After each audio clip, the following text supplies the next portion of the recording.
যারা অন্যায় করেছে, অপরাধ করেছে, রক্তাক্ত করেছে, তাদের বিরুদ্ধে যদি সরকার ব্যবস্থা গ্রহণ না করে তাহলে 48 ঘন্টা পর আমরা এমন কর্মসূচি দিব, সরকার কিন্তু আমাদেরকে আর থামাতে পারবে না। আমরা এখনই বলছি না, কিন্তু সেটি হতে পারে যমুনা ঘেরাও অথবা সচিবালয় ঘেরাও। স্পষ্ট কথা, স্বরাষ্ট্র উপদেষ্টার নির্দেশ ছাড়া এই ঘটনা ঘটেনি। স্বরাষ্ট্র উপদেষ্টা এই ঘটনার সাথে সম্পৃক্ত, যে কারণে স্বরাষ্ট্র উপদেষ্টাকে এই ঘটনার দায় নিয়ে অবশ্যই পদত্যাগ করতে হবে। অন্যথায় 48 ঘন্টা পরে যদি গণ অধিকার পরিষদের নেতাকর্মীরা সচিবালয় কিংবা যমুনা ঘেরাও করে, এর পুরোপুরি দায় বর্তাবে সরকারের উপরে। আবারও সরকারের কাছে স্পষ্ট বার্তা দিচ্ছি, যদি নুরুল হক নূরের উপযুক্ত চিকিৎসা না হয়, যদি নুরুল হক নূরের কোনো ক্ষতি হয়, সেই দায় কিন্তু সরকার প্রধানকে নিতে হবে, স্বরাষ্ট্র উপদেষ্টাকে নিতে হবে।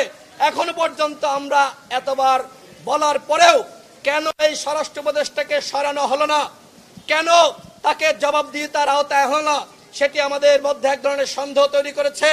এই ঘটনার সাথে অবশ্যই সরকারের দায় আছে এবং সেই দায় স্বীকার করে নিয়ে অবশ্যই স্বরাষ্ট্র উপদেষ্টাকে পদত্যাগ করতে হবে। ওয়ালটন এখন দেশের সীমানা পেরিয়ে পৌঁছে গিয়েছে 50টিরও বেশি দেশে। ওয়ালটন, ঘরে ঘরে বিশ্বজুড়ে।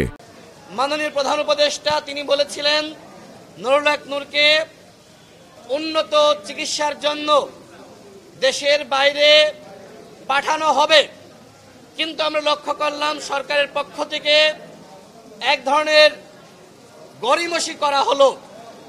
কেন, কি কারণে? প্রধান উপদেষ্টার উপরে কোনো চাপ আছে কিনা, কোনো একটি মহল বা পক্ষ এরকম কিছু বুঝাতে চাচ্ছে কিনা যে নুরুল হক নূর সুস্থ হয়ে উঠছেন, অথবা দেশের বাইরে নিলে এই যে নুরুল হক নূর গুরুতর আহত হয়েছে সেইটা আন্তর্জাতিক মহলের কাছে প্রকাশিত হতে পারে। নুরুল হক নূরকে যদি বিদেশে চিকিৎসার জন্য নিতে হয়, সেটি আমাদের দলের পক্ষ থেকে নেওয়া হবে। সরকারের দয়ার উপরে আমরা আর নির্ভর করতে চাই না। আমরা সরকারের এই ঘোষণাকে, নুরুল হক নূরকে সরকারের পক্ষ থেকে উন্নত চিকিৎসার জন্য বিদেশে নেওয়ার যে ঘোষণা দেওয়া হয়েছিল, সেই ঘোষণাকে আমরা প্রত্যাখ্যান করছি। আমরা আমাদের দলের পক্ষ থেকে উন্নত চিকিৎসার জন্য নুরুল হক নূরকে দেশের বাইরে আমরা পাঠাবো।